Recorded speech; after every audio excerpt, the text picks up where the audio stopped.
The stars had always been quiet above Earth, but on that morning they screamed. It came without warning, without mercy, and without any reason that a human mind could accept as fair. A wall of fire from the sky that turned green fields into black glass and blue oceans into boiling steam. The Vicuri Dominion had come for humanity. In the year 2347, the human race was nothing special in the eyes of the galaxy. A young species, barely 80 years into spacefaring, clinging to 11 small colony worlds at the edge of a spiral arm that nobody important cared about, and the galactic conquered, that grand assembly of over 4,000 civilizations, had always treated humanity the way a grown man treats a child playing in the yard, with a smile, a pat on the head, and absolutely no respect. The Vicuri were different from the conquered. They were old, ancient in fact, a race of towering insectoid predators with black exoskeletons and 6 burning amber eyes, and they had ruled their corner of the galaxy through raw terror for over 6,000 years. They did not negotiate, they did not trade, they did not ask, they took, and when a species resisted, they erased it from existence. They had done it 17 times before. 17 species, their names, their songs, their histories, wiped from the stars like chalk from a board, and the galactic conquered had watched every single time, had filed reports, had expressed concern through official channels, and had done absolutely nothing. Now it was humanity's turn. The first strike hit the colony world of New Valentia at dawn. 300 Vicuri warships appeared in orbit without any advanced signal and opened fire with plasma bombardment arrays that could crack a continent in half. The shields around the colony held for 11 minutes before they shattered like cheap glass. And then the fire came down. It came down on cities, on farmland, on schools, on hospitals, on everything. Within 2 hours, New Valentia was dead. 600 million souls gone in the time it takes to eat breakfast.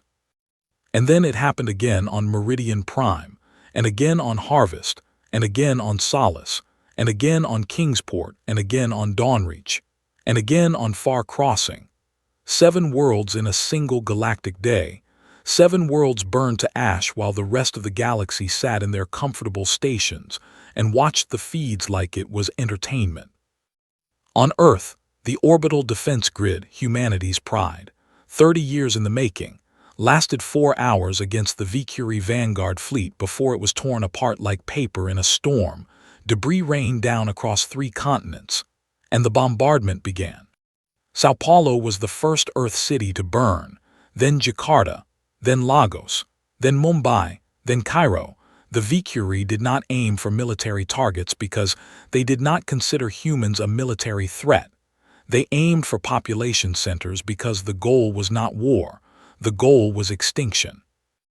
Billions died in those first terrible hours, and the screams that rose from Earth could not reach the stars, but the transmissions did. A young communications officer aboard the last surviving orbital station, a woman named Priya Vasant with blood running down her face and tears in her eyes, opened every frequency she could reach, military, civilian, diplomatic, alien, everything. And she spoke into the static with a voice that cracked but did not break. "This is Earth, we are dying, will anyone answer?" The signal raced outward at the speed of light, and it touched the relay stations of 100 alien civilizations, and it echoed through the halls of the galactic conquered, and the ruling quorum, that grand council of elder species who had appointed themselves the guardians of galactic order, received it within minutes. And they did nothing. The quorum debated for 6 hours while cities burned. They discussed jurisdiction. They discussed precedent. They discussed the legal framework of intervention. And in the end, a slim majority voted to classify the attack as an internal bilateral conflict, which was the diplomatic way of saying that humanity's death was not their problem. 3 species voted against the resolution: the amphibian Tovandari, the crystalline Shane, and the fungal Miaconids. But they were minor voices in a chamber that had learned long ago that looking away was easier than standing up. Condolences were sent, formal, elegant condolences written on expensive holographic parchment, expressing deep regret and sincere hope for a peaceful resolution. And then the elder species went back to their meals and their politics and their comfortable lives. Some sent academic observers, scientists who arrived in shielded research vessels to study the extinction of a species in real time, the way a biologist might study the death of an insect under glass. Across the galaxy, the Vicuri tyrant, a massive creature named Jailvrex who had personally overseen the extinction of 4 species before humanity, broadcast a message on every open channel for all civilizations to hear. Let the infant species serve as a reminder: the galaxy has an order, we enforce it. It was not a threat, it was a statement of fact. At least in the eyes of every elder species that heard it, the strong ruled, the weak perished, and the universe moved on without caring. This was the way it had always been, and this was the way every species expected it to always be. But they did not know humans. They had read the files on humanity: short-lived, fragile, emotional, prone to internal conflict, technologically unremarkable, and they had concluded, as they always concluded about young species, that humans would do what every other infant race had done when faced with annihilation: beg, scatter, and die. They were wrong. On the burning ground of what had once been Sao Paulo, in the orange glow of a sky choked with smoke and ash, a man stood among the ruins: General Cale Morrow, 53 years old, with gray in his hair and fire in his eyes. He had lost his family in the first bombardment: his wife, his daughter, his son. He had received the notification on his command tablet while he was coordinating the defense of the Southern Hemisphere, and he had read it, and he had set the tablet down, and he had kept working. Around him stood the survivors of the Southern Command, 40,000 soldiers out of an original force of 2 million. Their uniforms were torn, their weapons were nearly drained, and their faces carried the hollow look of people who had seen the world end. An aide approached him, a young captain named Tors whose left arm hung useless at his side, and asked the question that everyone was thinking. "Sir, what do we do now?" Morrow looked at the sky, at the fatting trails of Vicuri bombardment ships pulling away, their work done, their message delivered. He looked at the ashes under his boots, ashes that had once been a city of 40 million people. He looked at the faces of his soldiers, broken and bleeding but still standing, still breathing, still alive. And he felt something that the Vicuri and the Conquered and every elder species in the galaxy had failed to account for in all their calculations and their files and their predictions. He felt the cold, quiet, absolute fury of a species that had been pushed past every limit and had found on the other side of despair something harder than grief and sharper than fear. He looked at his officers, and his voice was steady when he spoke. "They want us to be a lesson. Fine, we will be one." No one in the galaxy understood what those words meant, not yet. But they would. In the weeks that followed the burning, the galaxy expected humanity to collapse. Every model, every projection, every historical comparison said the same thing. A young species hit this hard does not recover. It fragments. It scatters. It sends desperate refugees streaming toward neutral borders begging for shelter and scraps of mercy. And eventually its name fades from the records and its worlds are claimed by whoever wants them. Humanity did none of these things. Instead, humanity did something that no infantile species had ever done in the recorded history of the Galactic Conquered. It went silent. Every transmission from human space stopped, every signal, every broadcast, every communication relay went dark as if someone had reached out and switched off an entire civilization. The trade beacons shut down, the diplomatic channels closed, the distress calls that had been flooding alien frequencies for days simply ceased. One moment humanity was screaming into the void, and the next moment there was nothing, just silence, cold and total, spreading outward from the scorched remnants of human territory like a black tide. The Vicuri noticed, of course. But they were not concerned. Tyrant Jailvrex interpreted the silence as the final gasp of a dying species retreating into its burrow to perish quietly. He had seen it before, that last pathetic withdrawal into darkness before the end. He ordered his fleets to regroup and prepare a cleanup operation to finish what they had started, but he was in no hurry. Dead species do not require urgency. The conquered noticed too, and they were also not concerned, though for different reasons to them. The silence confirmed what they had already decided: humanity was finished, and the matter was closed, and there were more important things to discuss, like trade tariffs and territorial disputes between species that actually mattered. But there were a few who looked at the silence and felt something cold crawl up their spines. Lysar Tovendes was one of them, a four-armed amphibian intelligence analyst working for the conquered Strategic Assessment Bureau. Lysar had spent his career studying the behavioral patterns of species under existential stress, and something about humanity's silence did not match any pattern he had ever seen. Dying species did not go silent like this. Dying species were loud, chaotic, desperate. This silence was deliberate, controlled, and absolute. And it frightened him in a way he could not fully explain. He filed a classified report to the ruling quorum, just 3 pages, written in careful formal language, with a single conclusion at the end. The humans are not dying, they are planning something. I recommend immediate observation and preparation for unexpected developments. The report was received, logged, and ignored. Lysar was a minor analyst from a minor species, and the quorum had more important concerns. Meanwhile, beneath the surface of Mars, inside a bunker carved into the ancient rock under Olympus Mons, something extraordinary was happening.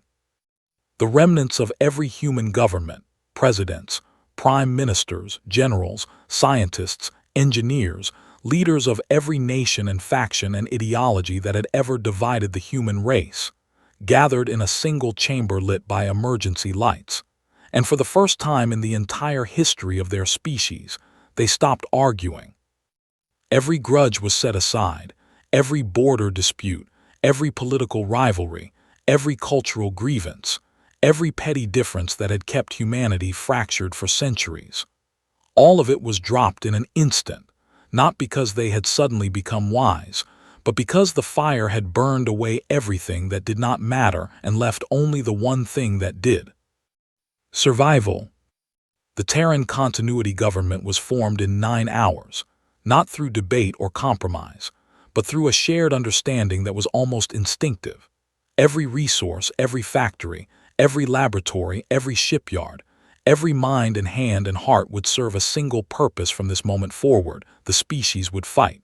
And if it could not win, it would make the cost of its extinction so unimaginably high that the galaxy would remember the name human for 10,000 years. General Kale Morrow was given command of all military operations, not because he was the highest-ranking officer left alive, but because every surviving leader looked into his eyes and saw something that made them certain he was the right choice. A calm, steady, unbreakable fury that burned like a reactor core and would not fade until the job was done. And then the work began. Factories that had made consumer goods were stripped and rebuilt to produce warships. Mines that had extracted minerals for trade were redirected to feed weapons foundries.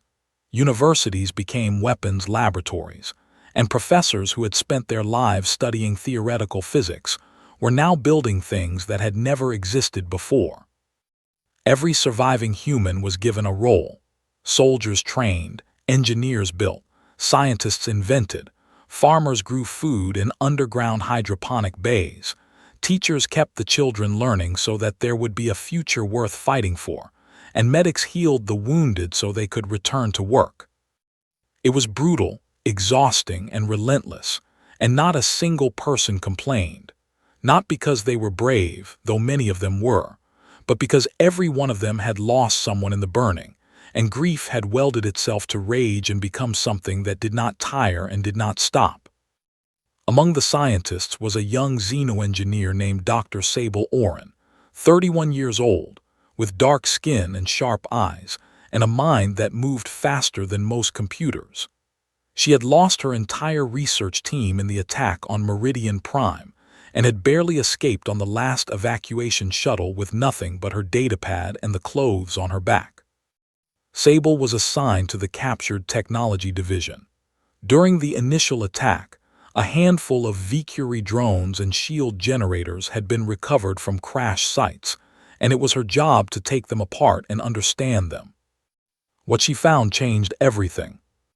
The Valkyrie technology was old, not just old, but ancient. The shield harmonics, the weapons frequencies, the drive systems. All of it was built on principles that were 6,000 years out of date. The Valkyrie had never upgraded their core technology because they had never needed to. No species had ever survived long enough or fought hard enough to expose the weaknesses in their systems. Sable found those weaknesses in 11 days.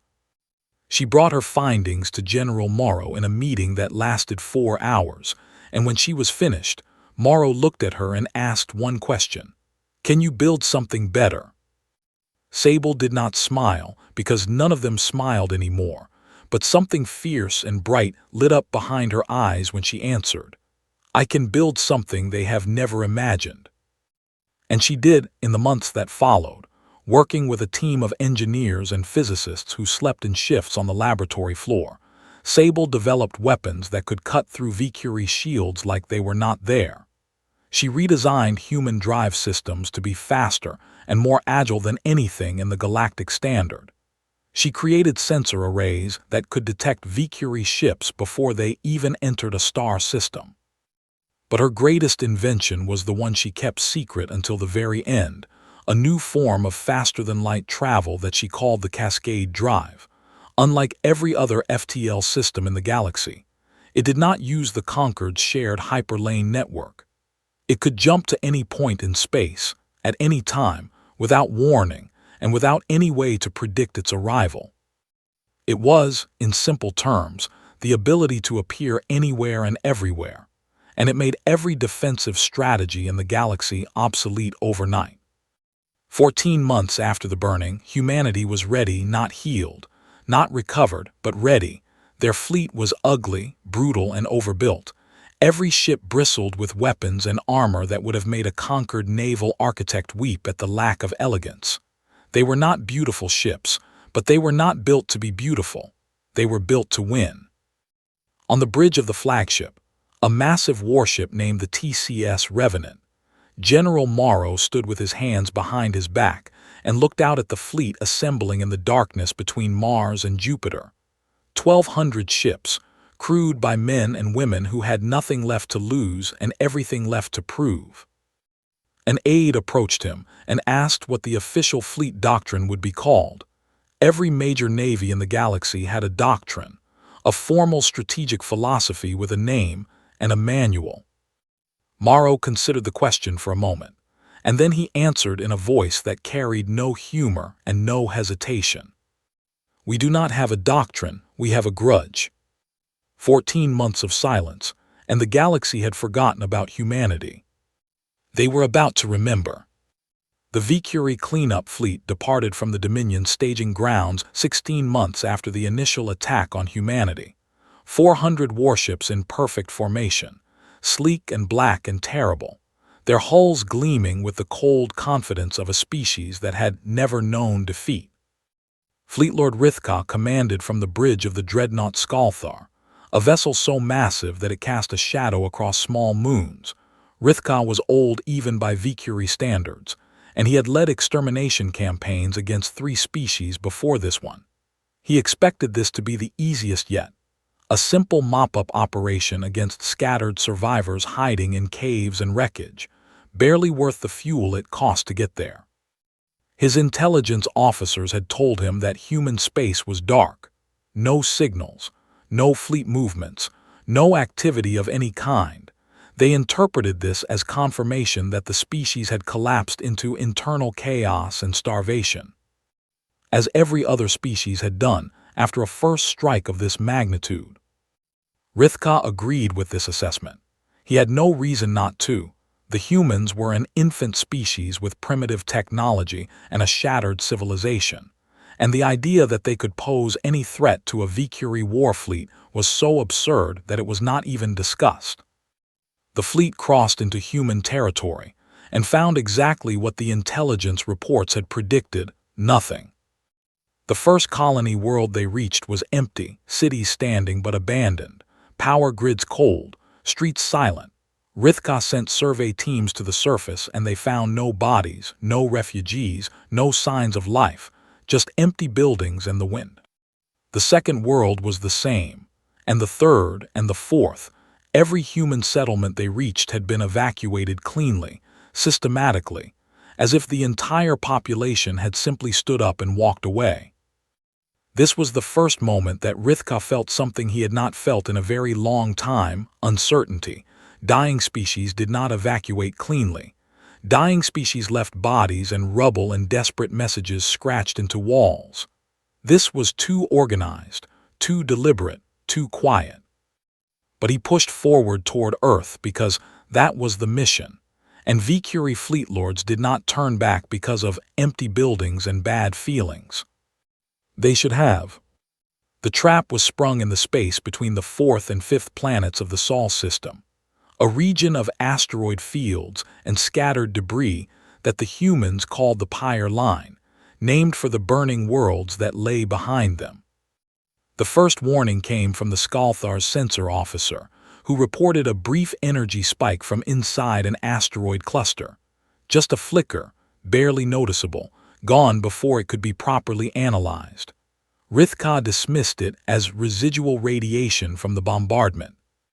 The second warning came 30 seconds later when 17 asteroids that had been drifting quietly for months suddenly lit up with drive signatures and began accelerating toward the fleet at impossible speed.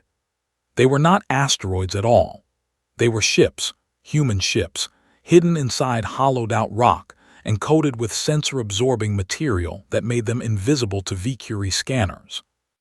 The third warning never came because by then the battle had already begun. Human warships erupted from everywhere, from asteroid fields, from the rings of Saturn, from the shadow of Jupiter's moons, from inside the radiation belts of the gas giants where no sane species would ever hide a fleet, because the radiation would cook the crews alive. But the humans had shielded their ships with the new technology that Dr. Sable Oren had built, and the radiation that should have killed them had instead hidden them perfectly. 1,200 human warships surrounded 400 HFY vessels, and the killing began. The HFY had fought wars for 6,000 years, and in all that time, they had never encountered anything like what happened in the next 9 hours. Human ships did not fight the way galactic navies were supposed to fight. There were no careful formations, no elegant maneuvers, no ritualized exchanges of fire at proper range. Instead, the humans came in fast and close and brutal, like wolves tearing at the belly of a beast. Drone swarms, thousands of them, launched from carrier ships and descended on the HFY fleet in clouds so thick that they blotted out the stars. Each drone was guided by an AI system that was linked to a human volunteer sitting in a control pod back on Mars, and each volunteer directed their swarm with a precision and creativity that no pure AI could match. The drones found the gaps in HFY shields that Sable Oren had mapped, and they poured through like water through cracks in a dam. Kinetic lance strikes came next. Mass driver platforms hidden on asteroids hurled chunks of iron and nickel at a significant fraction of light speed, and each impact hit with the force of a nuclear detonation. HFY warships that had withstood plasma bombardments from elder species were torn in half by rocks moving faster than anything they had ever been designed to stop. And then came the part that horrified even the most hardened HFY commanders: the ram ships. Human vessels, crewed by volunteers who knew they would not survive, accelerated to maximum speed and drove themselves directly into HFY capital ships. At the moment of impact, each ram ship detonated its antimatter core, and the resulting explosion consumed both vessels in a flash of light brighter than a star. These were not desperate acts of desperation by a broken people. They were calculated, coordinated tactical strikes executed by men and women who had looked at the math, understood the cost, and decided that the trade was worth it. One human frigate for one V-Curie dreadnought was a trade that humanity could make, and the V-Curie could not. Rithka watched his fleet die around him and felt an emotion that no V-Curie fleet lord had felt in 6,000 years: fear. Not the abstract fear of strategic failure, but the raw, animal fear of facing a predator that was faster and angrier and more willing to bleed than anything he had ever imagined.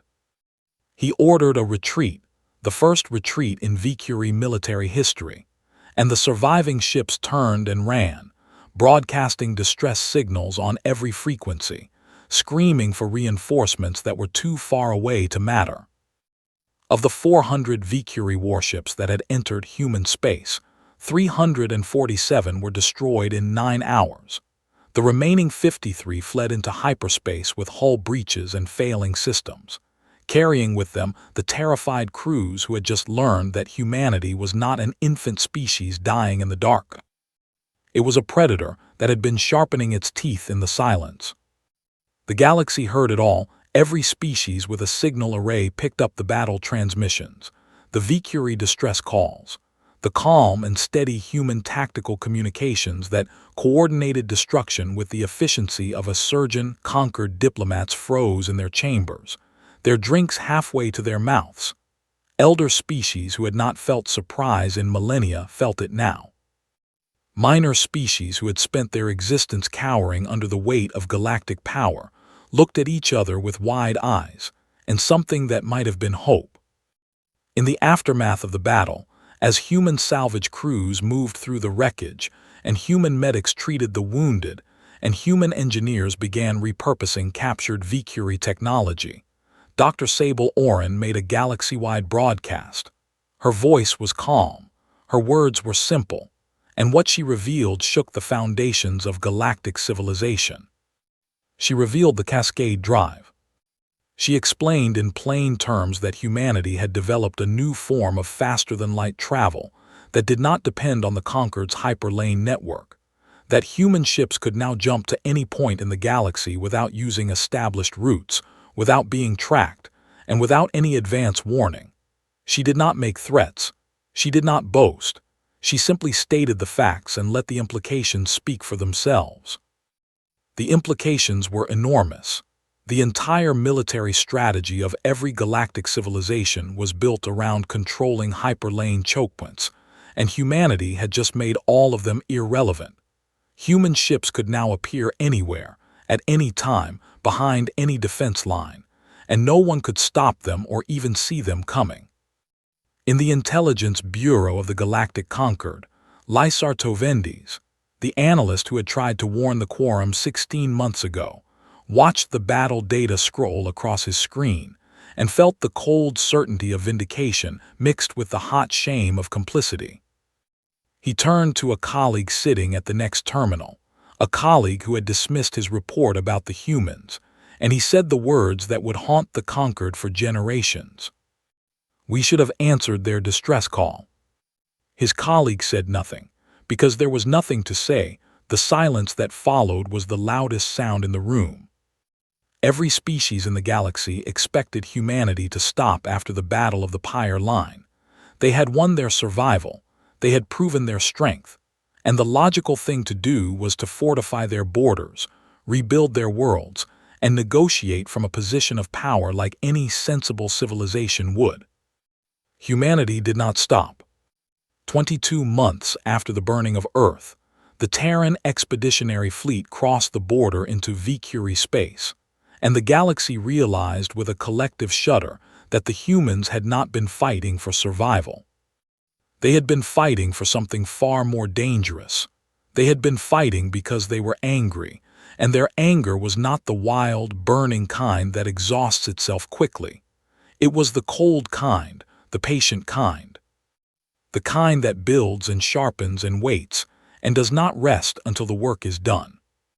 1,200 warships dropped out of Cascade Drive in the heart of V-Curie territory. Not at the border, not at the frontier outposts, not at any of the fortified positions where the Dominion had massed its remaining fleets, but deep inside, past every defensive line, appearing in places where no enemy had ever been because no enemy had ever been able to reach them. The Vicuri defensive strategy collapsed in a single day. Their fleets were positioned to guard hyperlane chokepoints that humanity simply ignored. Their fortress stations watched empty corridors of space, while human ships materialized behind them like ghosts walking through walls. Commanders who had spent their careers studying hyperlane warfare had no training, no doctrine, and no answer for an enemy that could be everywhere and nowhere at once. And then the strikes began. The first targets were military, the great shipyards of Victor, where the Dominion had built its warfleets for 3,000 years, were reduced to spinning debris in a single coordinated assault. Weapons factories on a dozen worlds were hit simultaneously, their production lines shattered beyond repair. Orbital defense platforms were disabled, military communications networks were severed, and supply depots were destroyed with a precision that spoke of months of careful intelligence gathering during the long silence. The Vicuri military machine, the engine that had powered 6,000 years of conquest and extermination, was being taken apart piece by piece, and there was nothing the Dominion could do to stop it because they could not predict where the humans would strike next. But it was what humanity did after the military targets were gone that truly shook the galaxy. They found the slaves. The Vicuri Dominion had built its civilization on the backs of conquered species, dozens of races that had been subjugated over millennia, stripped of their freedom and their dignity, and forced to labor in mines and factories and farms for masters who viewed them as less than animals. This was the galaxy's open secret. The truth that every elder species knew about, and every elder species ignored, because confronting it would mean confronting the entire power structure that kept the conquered running smoothly. Human ground forces landed on slave colony after slave colony, and they did not come as conquerors. They came as liberators. Soldiers who had lost their own worlds walked through the gates of labor camps and broke the chains, and told the prisoners that they were free. And the look on those alien faces, species that had never known a day without a master, was something that the human soldiers would carry with them for the rest of their lives. General Morrow gave strict orders that were enforced with absolute discipline. Military targets only, no exceptions. Every Vicuri city, every civilian settlement, every school and hospital and home was to be left untouched. Any human soldier who harmed a Vicuri civilian would face the full weight of military justice. This was not mercy born from weakness. Everyone in the galaxy understood that humanity had the firepower to glass every Vicuri world from orbit, to repay the burning of Earth 100 times over, to turn the Dominion's home planets into the same dead cinders that New Valentia and Harvest and Solace had become. The humans could have done it, and no one would have been surprised, and many would have said they had earned the right. But they chose not to. And that choice, that deliberate, conscious, absolute refusal to become the thing they were fighting, was the most terrifying thing the galaxy had ever witnessed, because it meant that humanity was not driven by rage alone. Rage could be understood. Rage could be predicted. Rage burns itself out, but this was something else, something colder and more enduring. This was principle, and principle does not fade. General Morrow broadcast an open message on every frequency, addressed not just to the Vicuri, but to every civilization in the galaxy. We are not the Vicuri, we do not murder worlds, but we will dismantle every hand that reaches for a weapon, and we will free every soul held in chains. This is not conquest, this is consequence.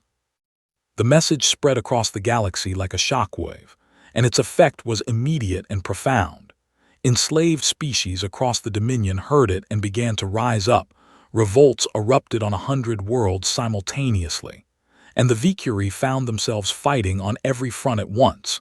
Their military shattered, their empire crumbling from within like a building whose foundations had been rotted by centuries of cruelty.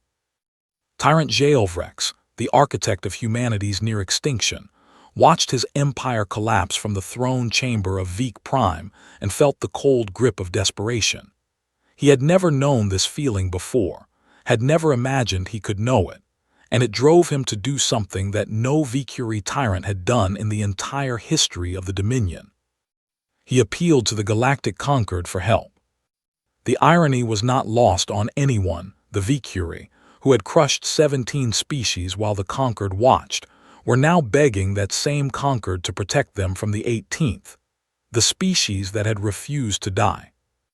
The ruling quorum convened an emergency session, and the debate was fierce. Many elder species saw humanity as the greater threat to galactic stability. The Cascade Drive had rewritten the rules of power, and a species that could appear anywhere without warning was a species that could not be controlled. The old order, the comfortable order, the order that had allowed the strong to prey on the weak without consequence for 10,000 years, was in danger. And that frightened the elder species more than anything the Vekuri had ever done. The vote was close, but it passed. The Conquered would assemble a combined fleet to intervene against humanity, to force a ceasefire, to restore the old order. And then General Kale Morrow appeared at the Conquered capital station. No one detected his arrival, no hyperlane sensors tripped, no early warning systems activated, no patrol ships reported contact.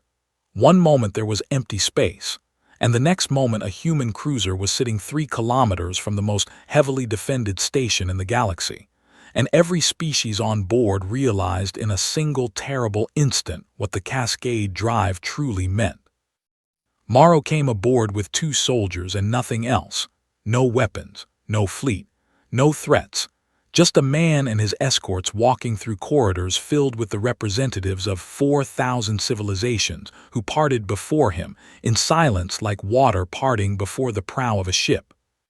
He walked into the ruling quorum chamber, a vast amphitheater where the elder species sat in their elevated seats looking down at the speaking floor, and he stood in the center, a single human being surrounded by the assembled power of the galaxy, and he was not afraid.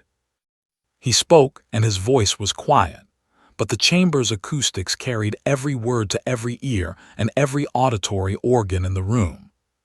You watched us die, you filed reports, you sent observers, you called our extinction a bilateral conflict. And now that we have survived and fought back, now that we are winning, you want to stop us. He paused and looked around the chamber, meeting the eyes of species that had ruled the stars since before humanity had learned to make fire. You do not get to be neutral when the killing starts, and then pick a side when the victims win. The silence that followed was absolute. It was not the silence of shock, though there was shock in it. It was the silence of shame, of guilt, of a truth spoken so plainly that there was no elegant diplomatic language that could deflect it. One by one, species began withdrawing their pledged forces from the coalition fleet, first the Tovandari, then the Shane, then the Miaconids, then a dozen more, then 100.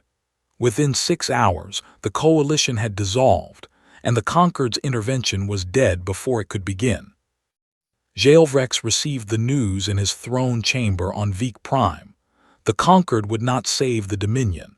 The great powers of the galaxy would not lift a finger to protect the empire that had terrorized them all for 6,000 years. For the first time in their history, the Vekuri were completely and utterly alone. And as the human fleet moved closer to Veek Prime, as the last defenses crumbled and the final hour approached, Jaelvrex understood at last what humanity had felt on the day the stars burned. The knowledge that no one was coming to help, that the galaxy had turned its back, that the only thing between his people and annihilation was whatever strength they had left.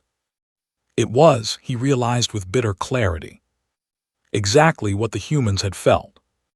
And the humans had survived it. He was not sure the Vekuri could. The Terran fleet arrived at Veek Prime on a day that would be remembered by every civilization in the galaxy, for as long as civilizations existed. 1,200 human warships materialized from Cascade Drive in a sphere around the Vekuri homeworld. And for a long and terrible moment, the cradle of the Dominion hung in space, surrounded by the species it had tried to erase from existence.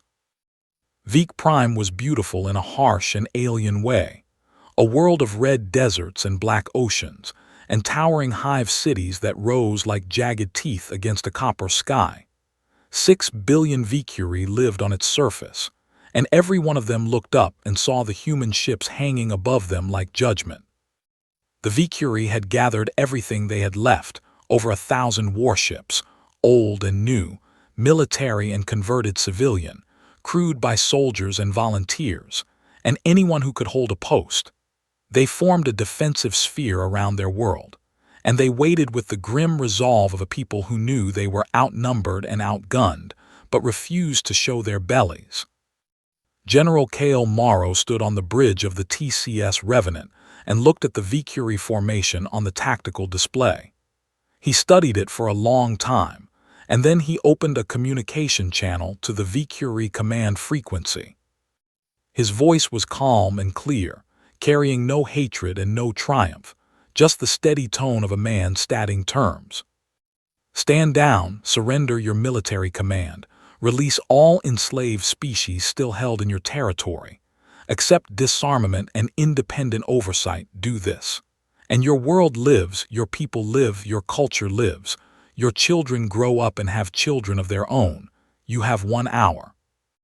The message was received by Tyrant Jailvrex in his command center deep beneath the largest hive city on Veek Prime.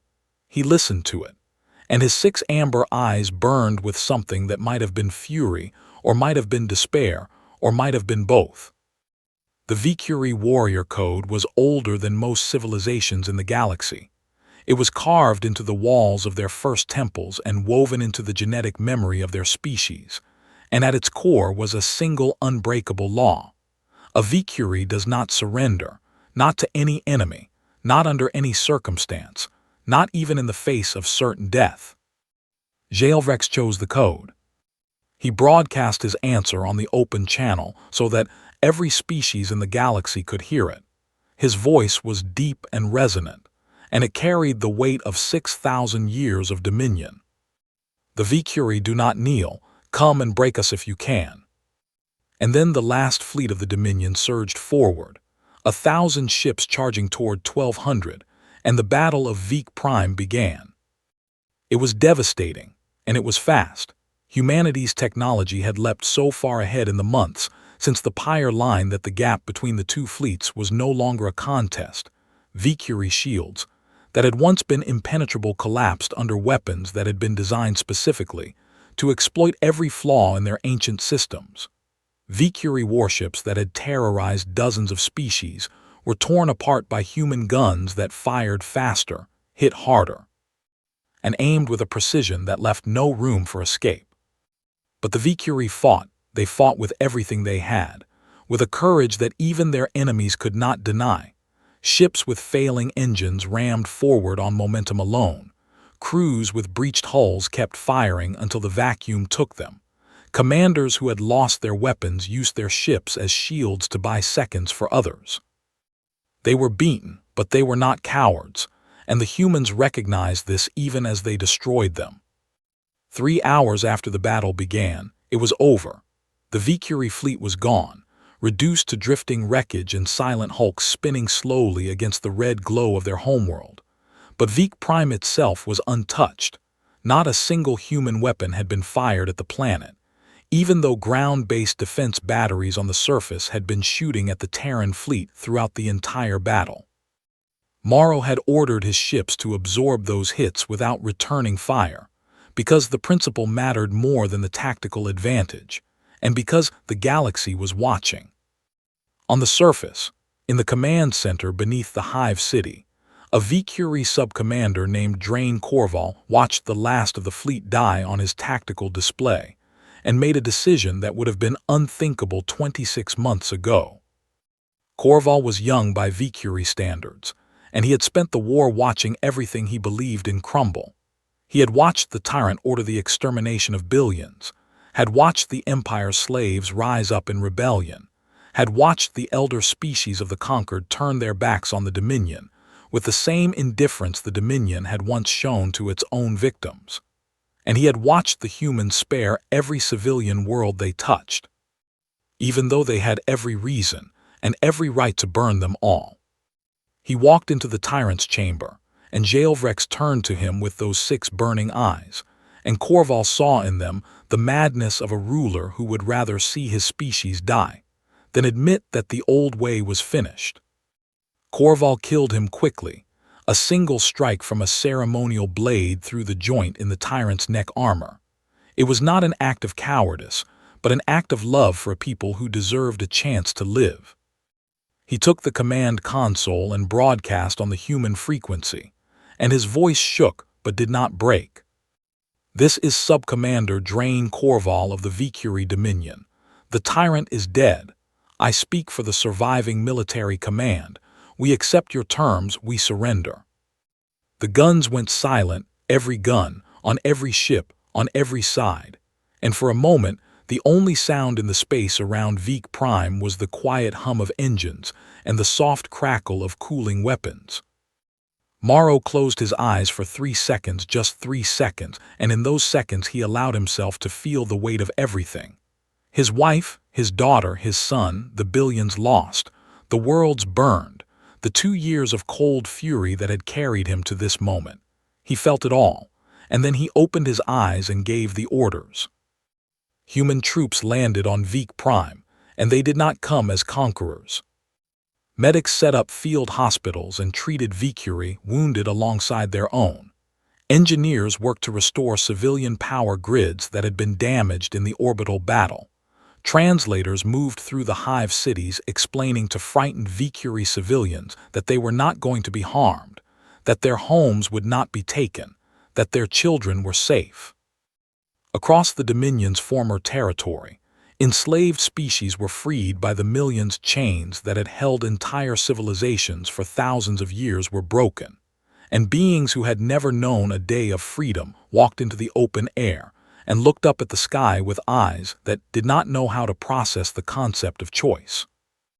The galaxy watched all of this, every frame, every transmission, every act of mercy and discipline and restraint, broadcast in real time across 10,000 worlds. And then something strange began to happen, something that no one predicted and no one could explain with logic or strategy or political theory. The galaxy went silent. Not the silence of fear, though there was fear in it. Not the silence of submission, though there was awe. It was a different kind of silence, deeper and more profound.